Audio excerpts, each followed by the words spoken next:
할렐루야. 6월 29일 토요일 새벽 기도를 시작하겠습니다. 사도신경으로 우리의 신앙을 고백합니다. 나는 전능하신 아버지 하나님 천지의 창조주를 믿습니다. 나는 그의 유일하신 아들 우리 주 예수 그리스도를 믿습니다. 그는 성경으로 잉태되어 동정녀 마리아에게서 나시고 본디오 빌라도에게 고난을 받아 십자가에 못 박혀 죽으시고 장사된 지 사흘 만에 죽은 자 가운데서 다시 살아나셨으며 하늘에 오르시어 전능하신 아버지 하나님 우편에 앉아 계시다가 거기로부터 살아있는 자와 죽은 자를 심판하러 오십니다. 나는 성령을 믿으며 거룩한 공교회와 성도의 교제와 죄를 용서받는 것과 몸의 부활과 영생을 믿습니다. 아멘. 찬송가 407장 찬양하시겠습니다. 찬송가 407장입니다.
주신 하나님의 말씀은 구약성경 열왕기하 5장 1절에서 14절까지 말씀입니다.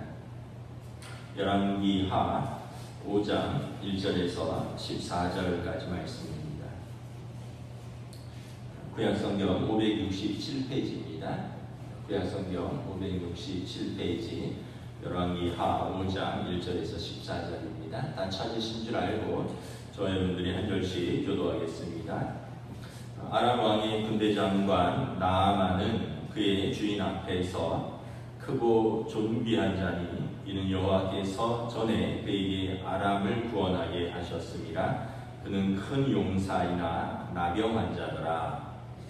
전에 아람 사람이 떼를 지어 나가서 이스라엘 땅에서 어린 소녀 하나를 사로잡음에 그가 나아만의 왕에게 수종 들더니 그의 여주인이 이르되 우리 주인이 사마리아에 계신 선지자 앞에 계셨으면 좋겠나이다. 그가 그 나병을 고치리이다 하는지라. 나아만이 들어가서 그의 주인에게 아뢰어 이르되 이스라엘 땅에서 온 소녀의 말이 이러이러하노이다 하니 아람 왕이 이르되 갈지어다. 이제 내가 이스라엘 왕에게 글을 보내리라 하더라. 나아만이 곧 떠날 새 은 10달란트와 금 6,000개와 의복 10벌을 가지고 와서 이스라엘 왕에게 그 글을 전하니 일러스되 내가 내 신하 나아만을 당신에게 보내오니 이 글이 당신에게 이르거든 당신은 그의 나병을 고쳐 주소서 하였더라. 이스라엘 왕이 그 글을 읽고 자기 옷을 찢으며 이르되 내가 사람을 죽이고 살리는 하나님이냐? 그가 어찌하여 사람을 내게로 보내 그의 나병을 고치라 하느냐? 너희는 깊이 생각하고 저 왕이 틈을 타서 나와 더불어 시비하려 함인 줄 알라 하니라. 하나님 사람 엘리사가 이스라엘 왕이 자기 옷을 찢었다 함을 듣고 왕이 보내이르되 왕이 어찌하여 옷을 찢었나이까? 그 사람을 내게로 오게 하소서. 그가 이스라엘 중에 선지자가 있는 줄을 알리이다 하니라.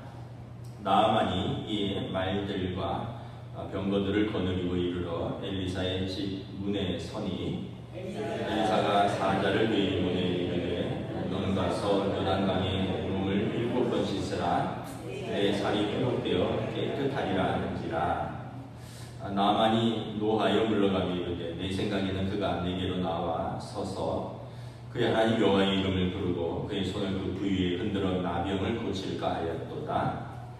다메섹 강 아바나와 아르바는 이스라엘의 모든 강물보다 낫지 아니하냐? 내가 거기서 몸을 씻으면 깨끗하게 되지 아니하냐 하고 몸을 돌려 분노하여 떠나니 그의 종들이 나와서 말하여 이르되 내 아버지여 선지자가 당신에게 큰 일을 행하라 말하였다면 행하지 아니하였으리까? 하물며 당신에게 이르기를 씻어 깨끗하게 하라 함이리까 하니 나아만이 이에 내려가서 하나님의 사람의 말대로 요단강에 7번 몸을 잠그니 그의 살이 어린아이의 살같이 회복되어 깨끗하게 되었더라. 아멘. 할렐루야. 한 주간 평안하셨습니까? 우리 한번 서로 인사하겠습니다. 한 주간 평안하셨습니까? 이번 주까지 불볕더위였는데 내일부터 장마가 지는 것 같습니다.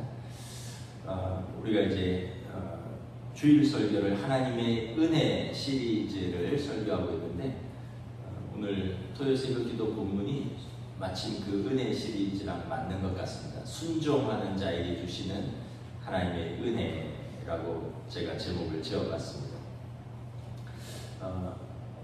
1절에 보면 아람 왕, 그러니까 지금 시리아 쪽인데 베나닷 2세의 군대 장관이었던 나아만은 존귀한 사람이었습니다. 그의 주위 아래 여러 번 전쟁에서 승리한, 그래서 성공적이고 용감한 장군이었습니다. 그런데 그분에게 치명적인 질병이 있었는데 나병이 생겼다는 것입니다.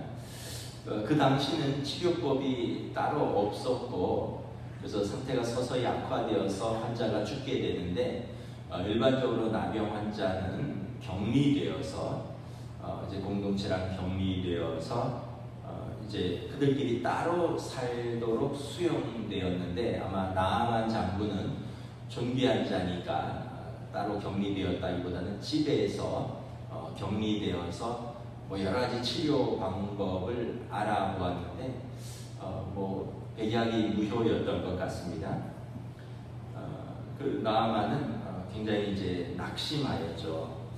여러분, 모든 것이 성공적이고 다 잘 된다라고 생각할 때 이렇게 큰 중병이 생기면 모든 것이 스탑됩니다. 그리고 모든 것을 원점에서 다시 생각해야 됩니다. 그 명예로운 장군의 직책도 수행할 수 없고요. 또 그 수많은 부귀 영화도 누릴 수 없고, 또 사랑하는 가족과 또 뭐 여행을 한다거나 식사를 한다거나 이 모든 것이 다 힘들어지는 굉장히 어려운 순간을 맞이하는 거죠. 저희 선배 목사님 한 분도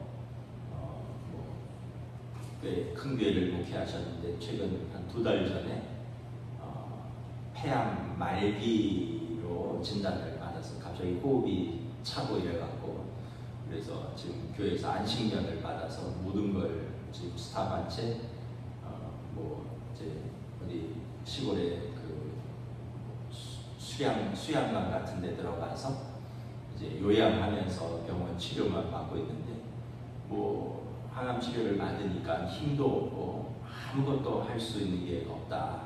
앉아서 뭐 책도 못 보고 뭐 글을 쓸 수도 없고, 더더군다나 항암 치료 받는 중에는 뭐 이제 속이 안 좋아서 아무것도 할 수 없다.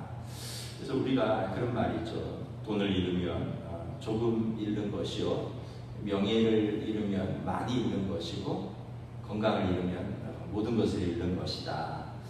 나아만 장군은 크게 낙심했습니다. 뭐 다른 것은 우리가 어떻게 조절할 수 있지만 건강은 우리가 어떻게 조절할 수 있는 게 아닌 것 같더라고요.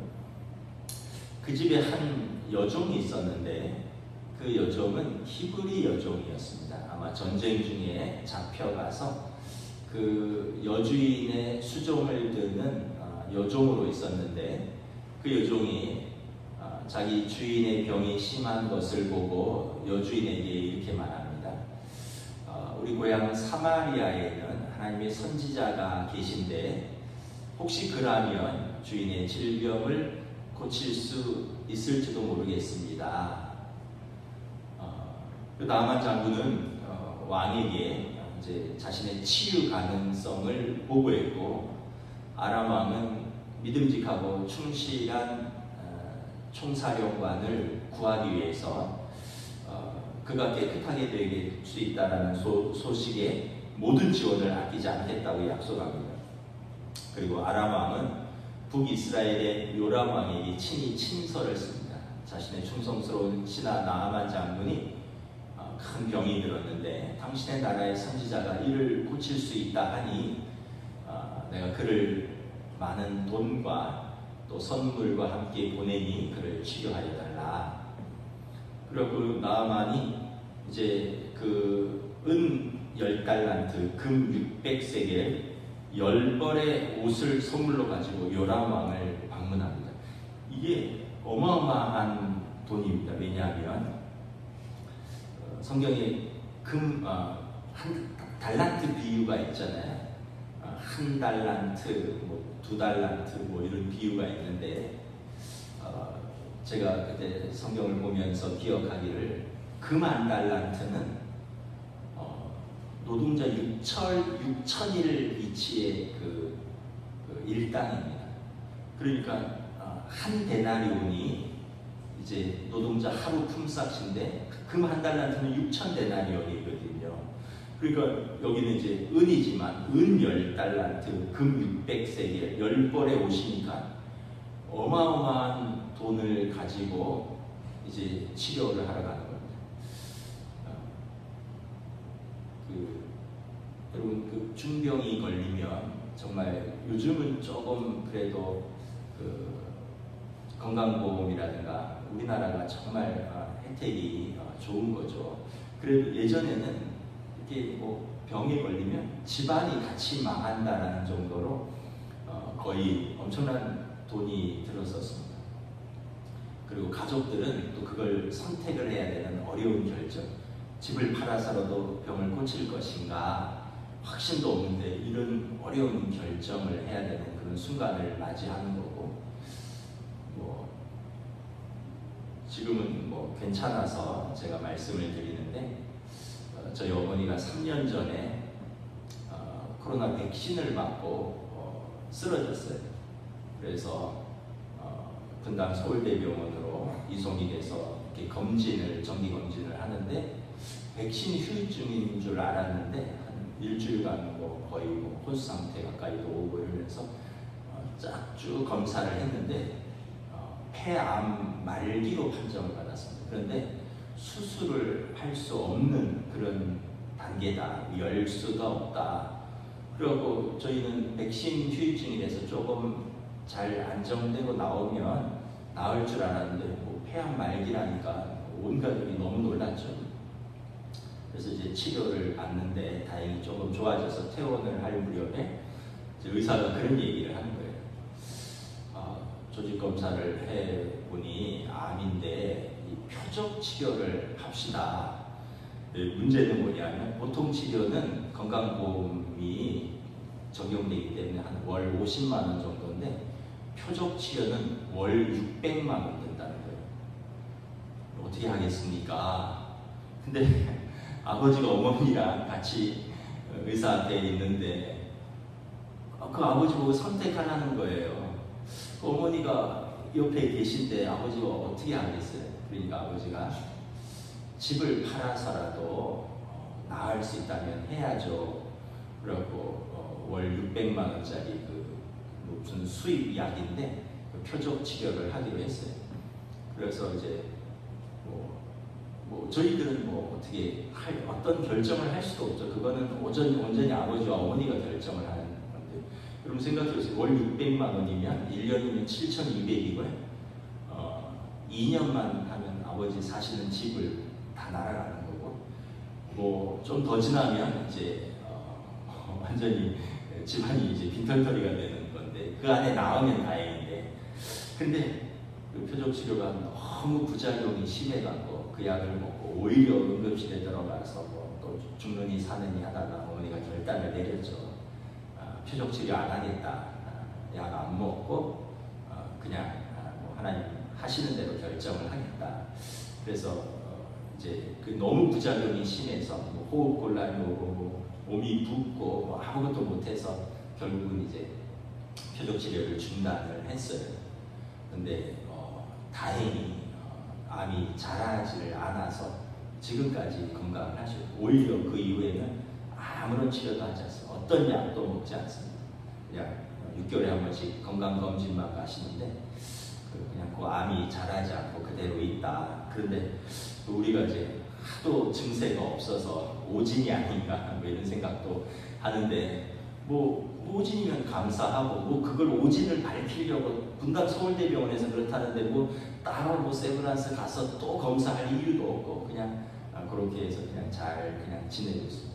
하여튼 그런 걸 보면 우리가 가족이 정말 중환병에 걸리면 모든 게 스탑되면 모든 경제적인 어려움, 마음의 어려움, 또 당사자는 육신의 어려움, 모든 것들이 다 한꺼번에 이제 찾아오는 거죠. 나아만 장군은 그 나라의 기둥이고 나라의 총사령관이니까 이를 살리기 위해서 국가에서 왕이 이렇게 전폭적으로 지원을 하는데 7절에 보면 정작 요람 왕은 크게 낙심합니다. 야, 이게 내가 문둥병이 나았다는 사람을 내가 본 적이 없는데, 야 이거 문둥병을 무슨 수로 고치느냐라는 거죠. 이 많은 선물과 지금 나아만 장군을 보냈는데 이는 필시 아람 왕이 우리랑 전쟁을 하기 위해서 불가능한 일을 요구를 해서 우리에게 명분을 쌓기 위함이 아니냐. 그리고 옷을 찢으면서 절망을 합니다. 옷을 찢는다는 것은 얼마나 큰 걱정과 절망에 사로잡혔는지를 보여주는 것입니다. 놀라운 것은 뭐냐면 아람의 어린 여종도 가지고 있는 믿음을 이스라엘의 왕이 가지고 있지 않았다는 거예요. 이스라엘 그 여종도 우리 고향에는 하나님의 선지자가 있는데 그러면 하나님께서 그를 통하여 병을 고칠 수 있지 않을까. 그 어린 여종에게도 이 믿음이 있는데 정작 이스라엘의 왕은 아무런 믿음도 없고 선지자를 찾으려고도 하지 않는다는 것이죠. 이 이스라엘의 요람 왕이 누구 아들이냐면 아버지가 아합이고 어머니가 이세벨입니다. 우상 숭배를 했던 악한 왕이죠. 아버지와 어머니가 우상 숭배 속에서 이제 그를 키웠으니까 그가 이스라엘의 왕이 됐을 때 그는 하나님을 경외하지도 않았고 그리고 그의 아버지는 엘리야 선지자를 멀리했고 그 아들인 요람은 엘리사 선지자를 멀리하는 거죠. 그러니까 하나님의 사람을 멀리하고 하나님을 경외함이 없었으니 국가적인 어려움 앞에서 하나님의 선지자를 찾지도 않고 하나님 앞에 기도하는 믿음도 없고 그냥 염려와 걱정 속에서 옷만 찢는다는 것이죠. 엘리사가 이 이야기를 듣고 왕에게 사람을 보냅니다. 왕이요 왜 옷을 찢느냐? 당신이 그 사람이 나를 찾아온 것 같은데 나에게 보내라. 이스라엘에 하나님의 선지자가 있다는 것을 그들에게 알게 하리라. 그리고 이제 엘리사의 말대로 아람 왕 나아만 장군을 보내는데 나아만 장군이 말과 병거를 타고 많은 신하들을 거느리고 이 돈과 옷을 가지고 엘리사의 집 앞에 도착을 합니다. 근데 엘리사가 이렇게 이야기를 하죠. 사환을 보냅니다. 게하시를 보내서 왕에게 요단강에 가서 7번 깨끗이 씻으면 당신의 몸이 깨끗하여질 것입니다 라고 전달하라는 거죠. 나아만 장군이 크게 화가 납니다. 두 가지 이유로 화를 낸 것 같은데 첫째는 뭐냐면 내가 그래도 아람의 존귀한 그 군대 장군이고 그리고 내가 여기까지 친히 찾아왔는데 아니 선지자가 나와서 보지도 않느냐라는 거죠. 나를 이렇게 대접하느냐라는 거예요. 여기에 대해서 자존심이 크게 상했던 것 같고 두 번째는 치료 방법입니다. 오늘 본문에 보면 11절에 하나님의 사람이 나와서 하나님의 이름으로 내 몸에 손을 얹고 간절히 안수하며 기도하면서 그 병의 치유를 위해서 뭔가를 할 줄 알았는데 아니 요단강 그 물에 가서 7번 씻으라고 12절에 보면 다메섹에 아바나와 바르발 강이 요단강보다 못하느냐. 그 강들은 훨씬 큰 강들이고 요단강은 진흙도 있고 그렇게 크지 않은 강이거든요. 아니 우리나라에 크고 깨끗한 강이 없어서 내가 이 찔찔거리고 이 더러운 물에 이 내 몸을 씻으라는 거냐. 내가 이거 하려고 여기까지 왔느냐. 화가 단단히 난 거죠. 그러니까 자기 자존심 또 나와보지도 않고 거기 가서 씻으라는 것에 대한 어떤 부끄러움, 수치 이런 것을 느꼈던 것 같습니다. 우리가 이렇게 보면 문제의 본질을 못 보고 때로는 어떤 상황 속에서 자기 자존심을 크게 상했다라고 해서 문제의 본질보다는 그것 때문에 더 화가 날 때가 있어요. 제가 아는 어떤 분이 병원에 이제 치료를 받으러 갔는데 그 남편이 이제 병원에 중요한 의사를 아는 분이 있어서 남편이 소개를 해서 이제 그 병원에 간 거예요. 그런데 이제 의사가 이제 자기 생각에는 남편하고 우리 그 병원에 누구 의사하고 선후배 관계라는 거 들었습니다. 사모님 어디가 괜찮으세요? 그러면서 자세히 묻고 되게 친절하게 할 줄 알았는데 모니터 이렇게 보면서 따닥따닥따닥 하면서 사진하고 얼굴 한번 보더니 뭐 이렇게 하고 수술 날짜 잡으세요 이러고 2분 정도 있다가 나가라는 거예요. 그리고 대단히 화가 났다라는 이야기를 하신 적을 들은 적이 있어요. 당시 생각에는 그래도 자기 남편의 또 이렇게 아는 의사를 통해서 왔고 그 후배 의사하고 그래서 좀 정성껏 증상도 물어보고 상담도 얘기하고 뭐 얼굴도 보고 걱정도 해주고 그리고 친히 뭐 이렇게 수술 날짜도 잡고 이럴 줄 알았는데 한 2분 정도 모니터 보고 얼굴로 한번 실적 보고 뭐 그냥 수술 날짜 잡으러 밖에 나가서 수술 날짜 잡으라고 이러고 나가라 그러니까 되게 화가 난다 이런 이야기를 하시더라고요. 우리에게 좀 다 그런 것들이 있습니다. 저도 그렇고 여러분들도 그렇고 어떤 문제가 있으면 그 문제의 본질은 무엇인가. 근데 이제 그것보다 그 상황과 내 자존심이 상한 게 더 화가 나는 거죠. 나하만 장군이 그랬던 거죠. 아인슈타인이 그런 말을 했다 그러잖아요. 사람은 자기 경험으로 세상을 본다.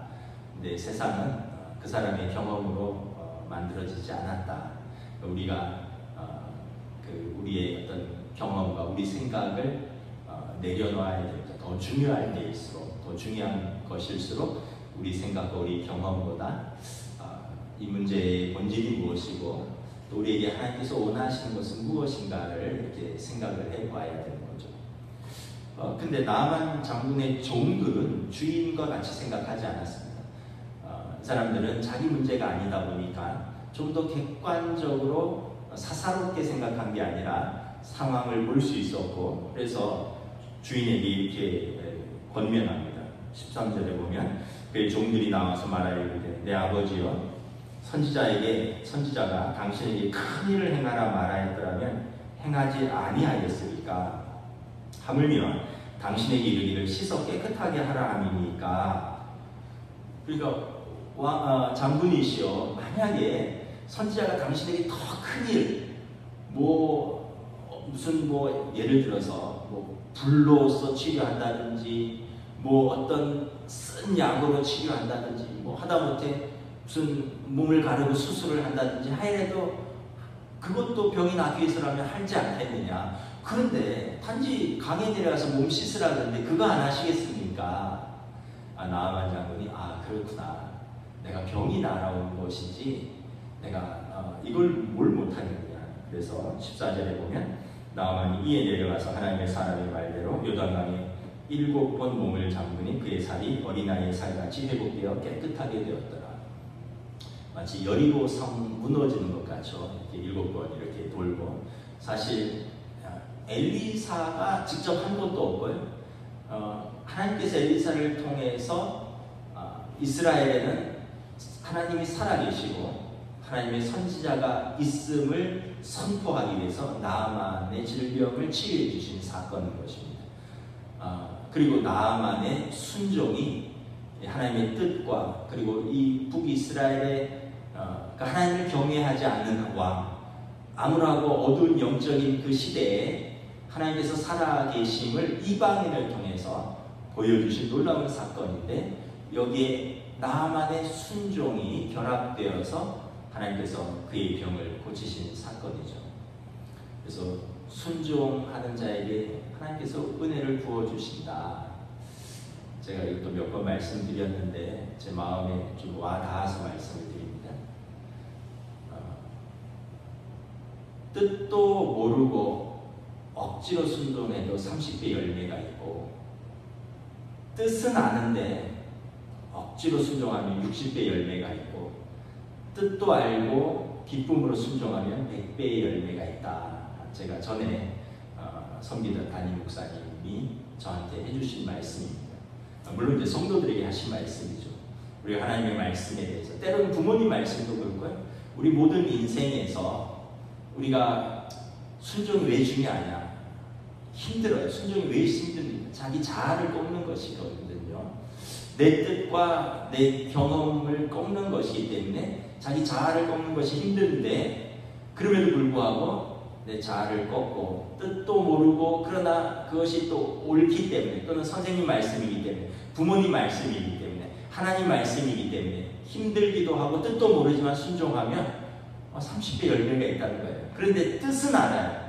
근데 순종은 힘들어요. 자아를 꺾는 것이. 그래도 뜻을 알기 때문에 억지로라도 순종하면 60배 열매가 있다는 거예요. 그런데 뜻도 알고 기쁨으로 순종하면 얼마나 열매가 크겠느냐. 제가 참 그 말씀이 이렇게 좀 마음에 와닿더라고요. 오늘 나하만 장군을 보면 제가 보니까 뜻도 몰랐던 것 같아요. 그리고 억지로 했던 것 같아요. 그러나 하나님께서 그의 순종을 통해서 그의 몸을 깨끗게 하여 주셨습니다. 여러분, 존귀한 장군이 그 요단강 지저분한 물에 7번이나 가서 몸을 잠근다는 게 쉬운 게 아닌데, 오늘 종들의 권면처럼 또 나아만도 생각했겠죠. 살려면 내가 더 힘든 일도 하는데 이건 못하게 되냐. 그리고 그의 순종이 그에게 은혜를 가져왔다는 것을 보여줍니다. 예수님께서 이렇게 말씀하셨습니다. 나를 사랑하려거든 내 계명을 지키라. 순종하라는 것이죠. 나를 사랑하는 자는 내 말에 순종하는 자다. 순종은 어떤 것이냐 하면 자기를 부인하고 자기 십자가를 지고 나를 따르는 것이다. 그래서 순종이 그렇게 어렵다. 자기를 부인하는 것이고 자기 십자가를 지고 주님을 따르는 것이다. 오늘 나아만에게 임한 은혜를 보면서 우리가 다 경험했죠. 자녀들은 부모에게 순종할 때 사실은 그게 본인에게 유익한 것이고, 근데 그때는 모르고, 또 우리는 하나님께 말씀에 순종할 때 그것이 우리에게 유익하고 이것이 복된 일인데, 또 우리가 그 자아가 너무 강해서 또는 믿음이 연약해서 우리가 순종하지 못하는 우리 모습을 보면서 다시 한번 순종한 자에게 주시는 은혜를 생각하며 우리의 삶에서 어떤 문제와 상황 속에서 내 경험과 내 자존심이 아니라 순종함으로 하나님의 뜻을 이루어가는 저와 여러분 되시기를 우리 주님의 이름으로 축복합니다. 기도하겠습니다. 하나님의 은혜를 감사합니다. 오늘 나만 장군의 그 질병과 그의 치유의 과정을 보면서 참으로 어떤 어려움이 있을 때 북이스라엘 왕은 자기 옷을 찢고 염려하지만 정작 하나님을 찾지도 하나님의 사람에게 기도를 부탁하지도 그가 하나님을 경외하지도 않는 불신앙의 사람인 것을 바라봅니다. 반면에 한 여종은 그가 고향에 있는 하나님의 선지자를 기억하였고 하나님을 신뢰하였고 하나님을 믿었고, 그리고 나아만은 그가 자아를 꺾고 또 순종하는 모습을 통하여 그에게 은혜가 임하는 것을 바라봅니다. 우리가 얼마나 이렇게 하나님을 사랑한다면 하나님의 계명에 순종할 수 있는 믿음을 다하여 주시옵소서. 또 우리가 주님의 제자로서 자기를 부인하고 자기 십자가를 지고 주님을 따르는 우리의 삶에서 이런 순종으로, 그리고 순종하는 자에게 주시는 은혜들을 경험하며 우리의 삶에 하나님의 뜻이 친히 이루어지도록 순종하는, 죽기까지 순종하여 우리를 위하여 십자가에 죽으신 예수님을 생각하며 또 그 앞에 놓이신 기쁨을 위하여 부끄러움을 개의치 않으시고 십자가를 참으신 우리 주님을 생각하면서 우리의 삶에서도 주님의 뜻이 이루어지기를 또 바라보며 순종하는 믿음을 다하여 주시옵소서. 감사를 드리오며 우리 주 예수 그리스도의 이름으로 기도드리옵나이다. 아멘. 하늘에 계신 우리 아버지의 이름을 거룩하게 하시며 아버지의 나라가 오게 하시며 아버지의 뜻이 하늘에서와 같이 땅에서도 이루어지게 하소서. 오늘 우리 일용할 양식을 주시고 우리가 우리에게 잘못한 사람을 용서하여 준 것 같이 우리 죄를 용서하여 주시고 우리를 시험에 빠지지 않게 하시고 악에서 구하소서. 나라와 권능과 영광이 영원히 아버지의 것입니다. 아멘.